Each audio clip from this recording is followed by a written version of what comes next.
Саламатсыздарбы? Кайрадан көрүшүп жатканыма абдан кубанычтамын.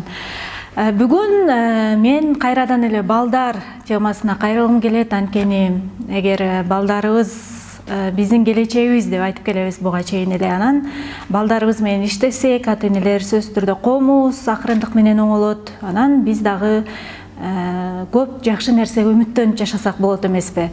Негизи эле биз балдарыбызга бир аз нааразы болгондо же ачуубуз келгенде же бир эскертүү бергенде сөзсүз түрдө эле тилдеп, анын кандай экенин баса белгилеп, жемелеп жатып калбастан башка бир ыкманы колдонсок болот экен. Жана бул ыкма алда канча таасирдүү ыкма.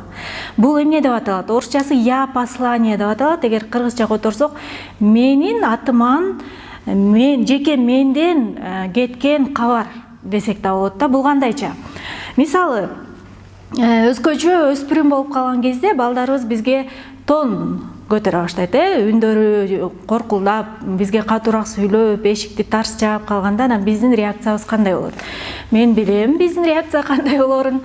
Сен мага үнүңдү көтөрүп калгандай ким болуп кеттиң? Мен сени төрөдүм беле же сен мени төрөдүң беле?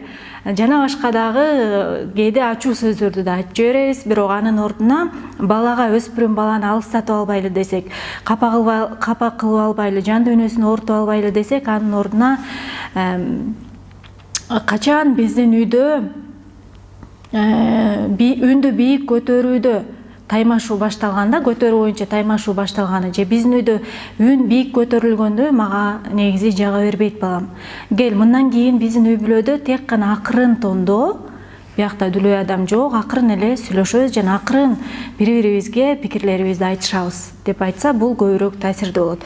Же болбосо, эмне үчүн сен ушу байкеңде эмессиң? Байкең аябай жоопкерчиликтүү деп салыштыргандын ордуна, бул жерде биз баланын өзүнө берген баасын дароо төмөн түшүрөбүз жана байкеңди сага караганда жакшы көрөм деген балага жагымсыз кабарды жеткирген болобуз. Бирок мунун ордуна эмнени жеткирсек болот?